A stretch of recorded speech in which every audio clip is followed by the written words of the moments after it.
नमस्कार, news 18 update में आप सभी का बहुत बहुत स्वागत है। सबसे पहले बात पटना की खबर की करेंगे। पटना में अवैध शराब पकड़ने गई पुलिस टीम पर अपराधियों ने हमला कर दिया है, साथ ही जमकर पत्थरबाजी की, जिसमें 2 पुलिस कर्मियों के घायल होने की खबर है। इस दौरान पुलिस ने 4 राउंड फायरिंग भी की, जिसमें एक युवक को गोली लगी। हालात को काबू में करने के लिए मौके पर आसपास के कई थानों की पुलिस को बुला दिया गया है। संजय हमारे साथ जुड़ गए, उनसे लेंगे ज्यादा जानकारी। अवैध शराब पकड़ने पुलिस यहां पर गई हुई थी, लेकिन कारोबारियों के अवैध शराब कारोबारियों के हौसले इतने बुलंद हैं संजय कि एक बार फिर से पुलिस टीम पर हमला किया गया है। देखिए, निश्चित तौर पर एक बड़ी घटना घटी राजधानी पटना में हाल सुबह तकरीबन 6:30 से 6:45 के बीच की घटना बताई जा रही है। पुलिस टीम जक्कनपुर थाने की पुलिस टीम थी, क्विक मोबाइल की, और उसके साथ जो पेट्रोलिंग में टीम थी वो गई थी। और आर ब्लॉक से सटा हुआ इलाका है, वहाँ पर जो सूचना मिली थी कि ट्रेन से शराब उतरा, इसके बाद पुलिस ने रेड कंडक्ट किया था वहाँ पे, और इसी दौरान पुलिस और स्थानीय लोगों के बीच झड़प हो गई। इसके बाद पुलिस को चारों तरफ से घेर लिया गया था, जैसा कि लोगों ने जानकारी दी, और दोनों पक्षों के बीच टकराव होने लगा। इसी दौरान पुलिस ने बचाव के लिए गोलियां चलाई। इसमें 4 राउंड फायरिंग की बात है। एक युवक को गोली लगी है पेट में, उसे इलाज के लिए हॉस्पिटल भेजा गया, लेकिन दूसरी तरफ पथराव में एक एएसआई गंभीर रूप से घायल हो गए, जिन्हें पीएमसी से रेफर किया गया है। उनकी भी हालत काफी गंभीर बताई जा रही है।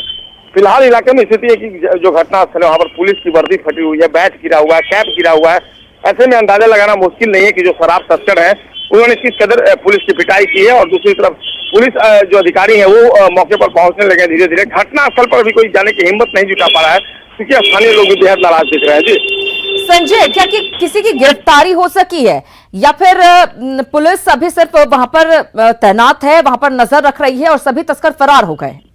जी देखिए, फिलहाल घटनास्थल पर कोई पुलिस नहीं। घटनास्थल पर मैं मौजूद हूँ और यहाँ पर पुलिस का कैंप, रेलवे लाइन है, ये रेलवे ट्रैक है जो घटनास्थल है, पटना से गया रेलवे ट्रैक जो है, और यहाँ पर पुलिस की वर्दी फटी हुई है, कैप गिरा हुआ है, बैच गिरा हुआ है। एएसआई लेवल के जो अफसर है जो गंभीर रूप से घायल है, उनका बैच गिरा, उनके बैच तक को फाड़ दिया गया है।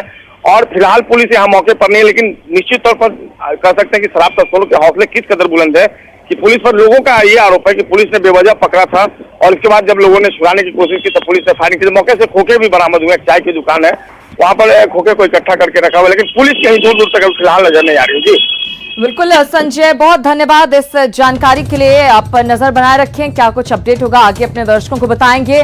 लेकिन देखिए, एक बार फिर से इस तरह का मामला सामने आया है, जब शराब तस्करों के हौसले इतने बुलंद है कि पुलिस टीम पर हमला कर देते हैं और पुलिस कुछ नहीं कर पाती है, बेबस रह जाती है, तस्कर भाग जाते हैं वहां से। हालांकि लोगों का कुछ और ही कहना है, वो आरोप लगा रहे हैं कि बेवजह पुलिस यहां पर आ गई थी पकड़ने के लिए, ऐसा कुछ पुलिस को हाथ नहीं लगा था।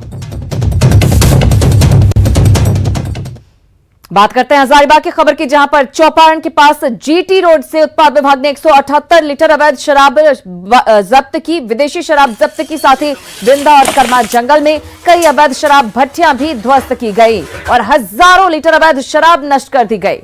इस मामले में 2 अपराधियों को गिरफ्तार किया गया। अवैध शराब को लेकर उत्पाद विभाग का अभियान लगातार जारी, और इसी क्रम में हजारों लीटर अवैध शराब नष्ट की गई है। उसका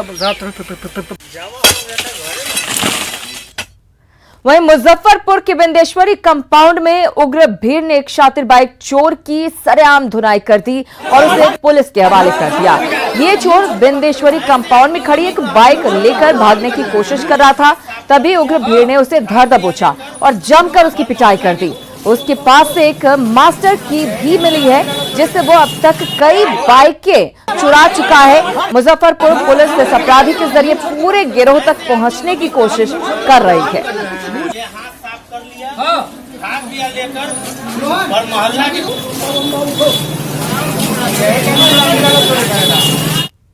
खबर धनबाद से, जहां पर तोप चांची में अपराधियों ने गृह स्वामी विजय मंडल की हत्या कर कैश समेत लाखों रुपए के जेवरात और अन्य सामान लूट लिए। तोप चांची में गेंद नवाडीह गांव में विजय मंडल घर में अकेले रहते थे।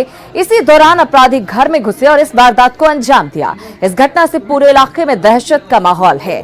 तोप चांची पुलिस अपराधियों की तलाश में जुटी हुई है। और खुला रहने के बावजूद अपने पिताजी को देखे तो खून में पूरा लथपथ थे। लथपथ होने के बाद ये थोड़ा सा जो चादर था, चादर उठा के देखा इन्होंने तो उसका हाथ में भी ब्लड आया, लेकिन पूरा ये था। उसके बाद दहशत फैल गया। हमको रात में कोई आवाज कुछ नहीं हुआ? इसी रूम में तुम लोग था, बगल वाला रूम में? अच्छा, कोई आवाज, किसी तरह का कोई आवाज नहीं मिला तुम लोग को ना? तो सुबह में तुम लोगों को कैसे मालूम चला कि उनका मरा है? दरवाजा हम लोग हल्ला किए, जो मतलब गेट तो खुला नहीं था ना। हाँ। तो हम लोग हल्ला किया और हम लोग खोला, तब हम लोग देखे तब पता चला जाए। साहेबगंज के कोविड अस्पताल से 5 कैदी फरार हो गए। हालांकि इनमें से 2 कैदियों को पुलिस ने दबोच लिया, लेकिन 3 कैदी फरार हो गए और तीनों फरार कैदियों की धरपकड़ तेज है। 12 अगस्त को कोरोना पॉजिटिव होने पर इन्हें राजमहल की कोरोना अस्पताल में दरअसल भर्ती कराया गया था। इसी बीच ये कैदी अस्पताल की खिड़की का ग्रिल तोड़कर भाग निकले। इन्हें पकड़ने के लिए साहेबगंज पुलिस कई जगहों पर छापेमारी कर रही है। तो 5 कैदी फरार हुए, जिनमें से 2 को तो पकड़ लिया गया, लेकिन 3 फरार कैदियों की तफ्तीश जारी है। उन्हें पकड़ने की कोशिश जारी है। खबर रामगढ़ से, जहां पर पुलिस ने लेवी के लिए धमकी देने के आरोप में 2 टीपीसी नक्सलियों को गिरफ्तार कर लिया। ये नक्सली रामगढ़ के साथ साथ रांची और हजारीबाग जिलों में उत्पात मचा चुके हैं। इनके पास से 3 मोबाइल के साथ नए संगठन जंगल महल बनाने से जुड़े कागजात भी बरामद किए गए हैं। एसपी प्रभात कुमार ने बताया कि ये नक्सली पहले भी कई ठेकेदारों से लेवी वसूल चुके हैं। संगठन के नाम से एक उग्रवादी संगठन बनाया गया या बनाने का प्रयास किया जा रहा था और उसी संगठन के नाम से ये लोग रंगदारी मांग रहे थे और रंगदारी नहीं देने पर जान से मारने की धमकी दे रहे थे। क्या कुछ बरामद हुआ सर? तो इसमें अभी जिस मोबाइल नंबर से धमकी दी जा रही थी वो मोबाइल फोन बरामद हुआ है। उस खबर मुजफ्फरपुर से, मुजफ्फरपुर पुलिस ने मोबाइल लुटेरा गिरोह का पर्दाफाश किया है। इस मामले में लोडेड हथियार के साथ 6 अपराधी पकड़े गए हैं। इसमें से मोतिहारी का कुख्यात लादेन भी शामिल है।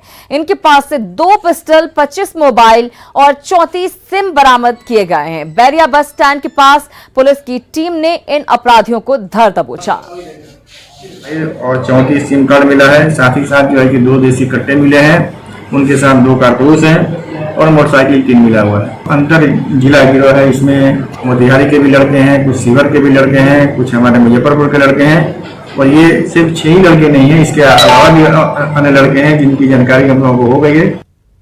बात करेंगे लातेहार की खबर की, जहां पर टाना भगतों ने 3 दिन पुराना आंदोलन वापस ले लिया है और रेलवे लाइन पर लगाया गया जाम खत्म कर दिया है। लातेहार के जेएमएम विधायक वैद्यनाथ राम के आश्वासन के बाद टाना भगत आंदोलन खत्म करने को तैयार हुए।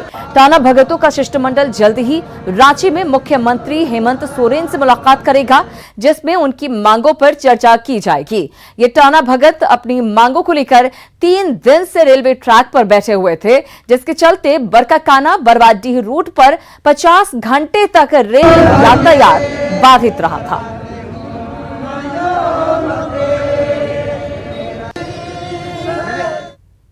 इधर बिहार के पूर्व सीएम जीतन राम मांझी विपक्ष में रहते जिन मुद्दों के समर्थन में थे, जिनको समर्थन दे रहे थे, एनडीए में आकर वो भी अपने स्टैंड पर कायम हैं। मांझी ने +2 स्कूल के अतिथि शिक्षकों की मांग को जायज ठहराते हुए सीएम नीतीश कुमार को न सिर्फ पत्र लिखा है, बल्कि डिमांड पूरी करने की मांग भी की है। मांझी आवास पर अतिथि शिक्षकों से बात की न्यूज 18 संवाददाता ने।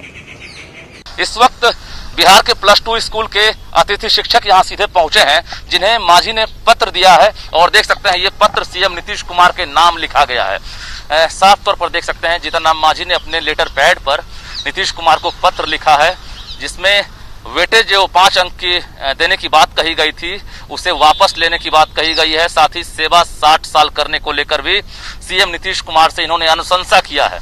नीचे आप देख सकते हैं मेरी अनुशंसा है कि पत्र में वर्णित तथ्यों के आलोक में सहानुभूति पूर्वक विचार करते हुए समुचित आदेश देने की कृपा करें जीतन राम मांझी। तो ये एक्शन है मांझी का। हम सीधे बात करते हैं, आप लोग क्या सोचकर यहाँ पहुंचे? देखिए, मैं नरेंद्र कुमार, प्रदेश अध्यक्ष। ये जो एक कहावत चली आ रही है वर्षों से कि नेताओं में करनी और कथनी में अंतर होता है, लेकिन मांझी जी ने सिद्ध कर दिया पूरे बिहार और भारत में कि जीतन राम मांझी के करनी और कथनी में अंतर नहीं होता है। भूख हड़ताल के दौरान इन्होंने कहा था कि हम इन लोगों के लिए लड़ेंगे और आपकी नियमितीकरण कराएंगे, और आज हम लोगों ने उन्हें स्वागत करने के लिए पहुंचे हैं, बधाई देने के लिए पहुंचे हैं। जी बिल्कुल मिले, वहाँ ने भी बताया था कि जब भी हम आपके साथ रहेंगे हमेशा खड़े रहेंगे। और आज भी हमने जब इनके पास अपने आमंत्रण पत्र को दिया तो उन्होंने कहा कि आपका मांग जायज है, आपको मूल्यांकन दक्षता परीक्षा दे करके और आपको विभागीय परीक्षा दे करके आपको नियमितीकरण देने में काम हो जाएगा। जी बिल्कुल लग रहा है और मुझे आशा है जो हम लोग टेंशन में थे आज मुक्त पा रहे हैं। एनडीए में ये अभी शामिल हुए हैं। हालांकि सरकार नहीं बनने वाली है, लेकिन नीतीश कुमार को इन्होंने पत्र लिख दिया है कि अतिथि शिक्षक की मांगे जायज है और मांग पूरा करें। कैमरामैन मनीष के साथ रजनीश कुमार, न्यूज़ 18 पटना। इधर जेईई और नीट की परीक्षा चल रही है और इन परीक्षार्थियों को कोई दिक्कत ना हो इसके लिए अब राजनीतिक दल भी आगे आए हैं। लोक जनशक्ति पार्टी ने ऐलान किया है कि स्थानीय नेता अपने अपने इलाकों में मदद करेंगे। दरभंगा में एलजेपी प्रदेश कार्यकारिणी के सदस्य प्रभाकर ठाकुर ने कहा कि परीक्षा को लेकर एलजेपी ने बिहार के सभी जिलों में हेल्पलाइन नंबर जारी किया है। दरभंगा जिले में भी 3 हेल्पलाइन नंबर जारी किए गए हैं। इस नंबर पर परीक्षार्थी और अभिभावक डायल कर अपनी परेशानियां बता सकते हैं, उनको हर संभव मदद की जाएगी। विधानसभा क्षेत्र समेत पूरे जिला के जो भी परीक्षार्थी है उनको कहीं भी सेंटर पर आने जाने में असुविधा नहीं है। उसके लिए पूरे लोक जनशक्ति पार्टी तैयार है और उसमें नंबर भी अपना जो है जारी किए हैं। अभिभावक या छात्र को कोई दिक्कत है इस नंबर पर संपर्क करेंगे, उसको हर संभव जो है समस्या का समाधान किया जाएगा। इधर एनजीटी ने भले ही 10 जून से 15 अक्टूबर तक बालू खनन और परिवहन पर रोक लगा रखी है, लेकिन छपरा में बालू माफिया में दिन के उजाले में भी धड़ल्ले से बालू का अवैध कारोबार करने में जुटे हुए हैं। इसकी होड़ मची हुई है। सोन नदी से नाव पर अवैध बालू छपरा लाया जाता है और फिर उसे ट्रकों में भरकर दूसरे जिलों और राज्यों में भेजा जाता है। प्रशासन ने पिछले 4 महीनों में बालू कारोबारियों पर 1.25 करोड़ का जुर्माना भी लगाया, लेकिन जुर्माना चुकाने के बावजूद बालू माफिया का मनोबल कम नहीं हो रहा है। डीएम सुब्रत सेन ने इस पर कड़ी कार्रवाई की बात कही है। नाव से लोग लाते हैं, लगातार हम लोग कार्रवाई भी कर रहे हैं और अभी पिछले हफ्ते भी हम लोगों ने एफआईआर किया है। जो खनन पदाधिकारी हैं, स्थानीय जो पुलिस पदाधिकारी हैं, वो लगातार खनन पदाधिकारी के सहयोग से कार्रवाई करते हैं। और गंगा नदी एक बार फिर उफान पर है और इसके साथ ही धारा भी काफी तेज है। इन सब के बीच लोग जान जोखिम में डालकर नाव की सवारी करने को मजबूर हैं। गंगा में करंट इतना ज्यादा है कि 2 इंजन वाली नाव को चलाने में भी खासी परेशानी आ रही है। इन सब के बावजूद धड़ल्ले से प्राइवेट नावें चल रही हैं। हम आपको तस्वीरें भी दिखा रहे हैं। 2 तस्वीरें आपके सामने। पहली तस्वीर पटना के दीघा घाट की, जहां दानापुर दियारा से लोग नाव से आते हैं। वहीं दूसरी तस्वीर भागलपुर की, जहां पर नवगछिया और बिहपुर से लोग आते हैं। हर जगह लोगों की जान खतरे में रहती है, लेकिन दूसरा कोई उपाय नहीं होने की वजह से लोग ऐसे यात्रा करने को विवश हैं।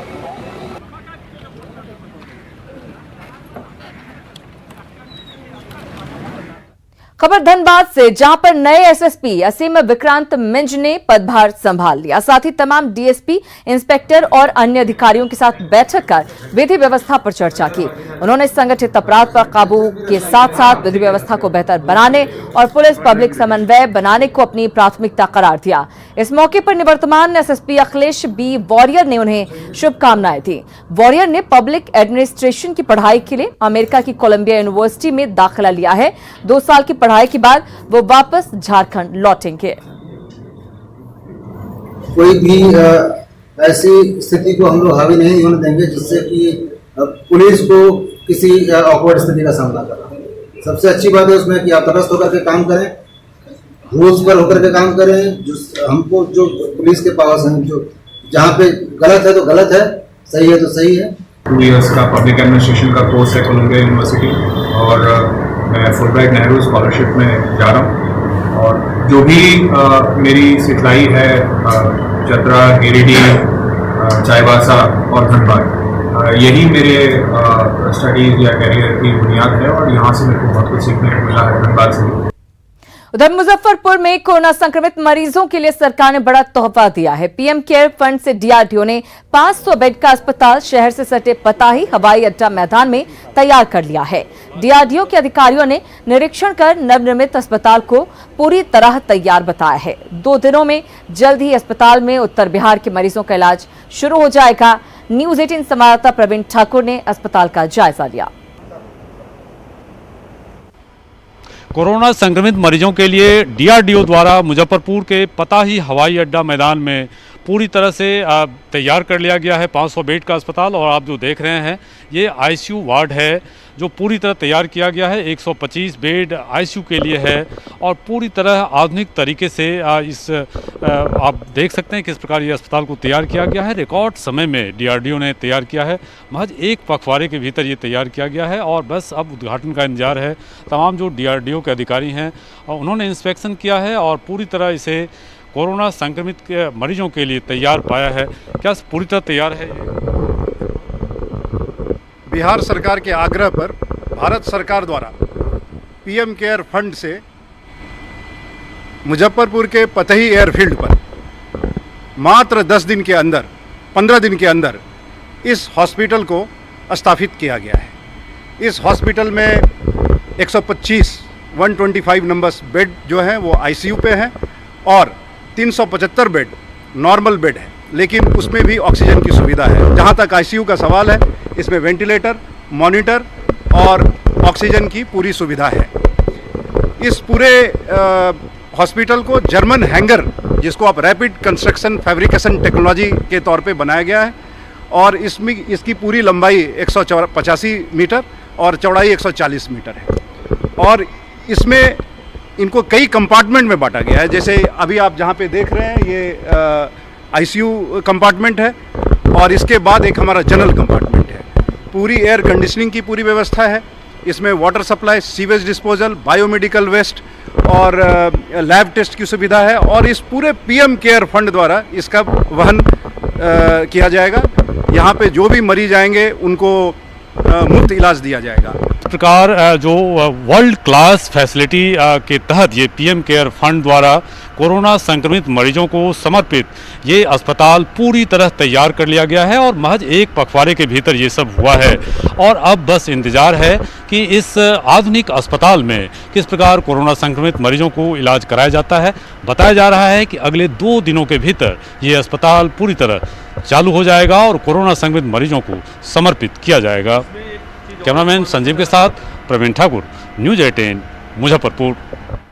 तो अब इंतजार इसी बात का है कि कब इस अस्पताल में इलाज शुरू हो सके। कुछ पलों का इंतजार कीजिए, फौरन लौट रहे हैं, आप कहीं मत जाइएगा।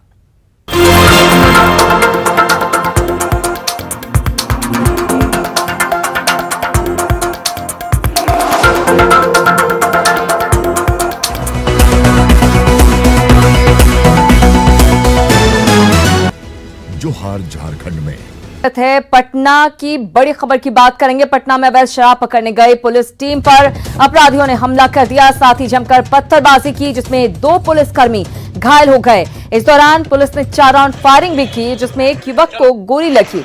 हालात को काबू में करने के लिए मौके पर आसपास के कई थानों से पुलिस फोर्स को बुला लिया गया। तस्वीरें आपको दिखा रहे हैं किस तरह से पुलिसकर्मी के यहां पर यूनिफॉर्म फटे हुए नजर आ रहे हैं और कई सारी चीजें बिखरी हुई नजर आ रही हैं। जक्कनपुर के आर ब्लॉक की ये घटना है, आप देख सकते हैं यहाँ पर बंदूक की गोलियां भी जमीन पर नजर आ रही हैं। राजधानी पटना में हाल सुबह बड़ी घटना घटी है। पटना पुलिस और शराब तस्करों के बीच यहाँ पर मुठभेड़ हुई है जिसमें कई राउंड फायरिंग भी हुई है। फिलहाल आप देखिए ये तस्वीर, और ये तस्वीर बताने को काफ़ी है कि आखिरकार जक्कनपुर थाना क्षेत्र के ठीक आर ब्लॉक के पास क्या घटना घटी है। बिहार पुलिस का ये बैच है और ये बगल में आप देख सकते हैं टोपी है, यानी पुलिस और शराब तस्करों के बीच यहाँ पर मुठभेड़ हुई है। जगह जगह जो ब्लड है, खून के कतरे हैं, वो भी आपको दिख रहे होंगे तस्वीरों के माध्यम से। और उसके बाद स्थानीय लोग काफ़ी संख्या में यहाँ जुट गए हैं। जो घटना घटी है, बताया जा रहा है कि पुलिस शराब तस्करों को पकड़ने पहुंची थी, लेकिन इसी दौरान जब उसने एक युवक को पकड़ा तो पुलिस और स्थानीय लोगों के बीच यहाँ पर झड़प हो गई, मारपीट। और आगे बढ़ेंगे। पद्मश्री से सम्मानित और 88 वर्षीय छऊ गुरु मंगला प्रसाद मोहंती का निधन हो गया। उन्होंने जमशेदपुर में अपने घर पर अंतिम सांस ली। उनके निधन से कला जगत में शोक की लहर है। वो लंबे समय से बीमार थे। छऊ कला को पहचान दिलाने के लिए उन्हें साल 2009 में पद्मश्री अवार्ड मिला था। उनका पूरा जीवन छऊ नृत्य को समर्पित था। उन्होंने देश ही नहीं बल्कि विदेशों में भी अपनी प्रतिभा का प्रदर्शन किया था। इसी के साथ इस बुलेटिन में इतना ही, लेकिन न्यूज़ 18 बिहार झारखंड पर खबरों का सिलसिला लगातार जारी है।